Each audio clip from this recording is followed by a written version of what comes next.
আদা, রসুন, পেঁয়াজ, কাঁচা লঙ্কা, টমেটো, হলুদ, জিরে। আমি এইগুলো অল্প অল্প দিয়ে কাঁচা লঙ্কা দিয়ে আমি রান্না করব বাঁধাকপি মাছের মাথা দিয়ে।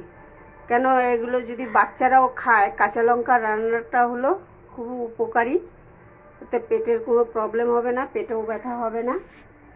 এগুলো পেস্ট করে চলুন।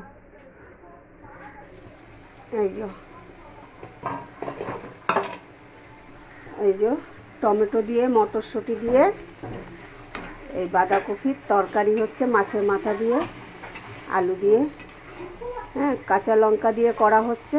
কেন বাচ্চারা তো খায়, ঘরোয়া পদ্ধতি, এতে যাতে পেটে ব্যথা ট্যাথা না হয় তার জন্য কাঁচা লঙ্কা। শুকনো লঙ্কা পেট কামড়াবে। সরষের তেলটাও খুব ভারী, ওই জন্য সরষের তেল দিয়ে আমি রান্না করি না, আমি করি সাদা তেল দিয়ে। তাহলে কি হয়, পেটের কোনো গ্যাস হয় না, পেটের কোনো প্রবলেম হয় না, বাচ্চারাও খেতে পারে। এতে একটুখানি কালার মিশিয়ে দেবো,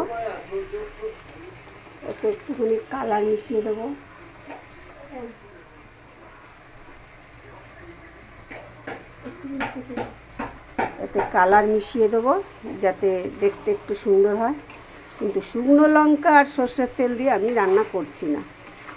কেন, শুকনো লঙ্কাটা পেট কামড়াবে, পেট ব্যথা হবে, বাচ্চারা খেলে অসুবিধা হবে। আর সর্ষের তেলটা খুব ভারী, ওর জন্য সর্ষের তেল দিয়ে আমি রান্না করি না। আমি শুকনো এই কাঁচা লঙ্কা দিয়ে একটুখানি কালার, এই যে কালার মিশিয়ে দিচ্ছি, একটুখানি কালার মিশিয়ে দিলাম, স্বাদ মতন লবণ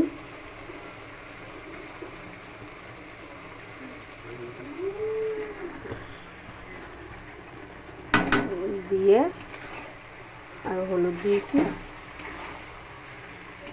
এরকমভাবে রান্না করে ঘরোয়া পদ্ধতিতে করে খেয়ে দেখবেন, পেটের কোনো গ্যাস একদমই হবে না।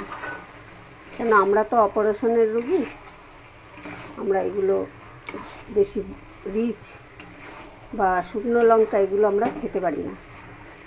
ওই জন্য বাচ্চারা আছে ঘরে, বাচ্চাদেরও অসুবিধা হয়। তার জন্য কাঁচা লঙ্কা পেস্ট করে একটুখানি কালার মিশিয়ে দিই, অল্প একটুখানি মটরশুঁটি, আলু, টমেটো সব দিয়ে মাছের মাথা দিয়ে এই ঘন্ট। চলুন,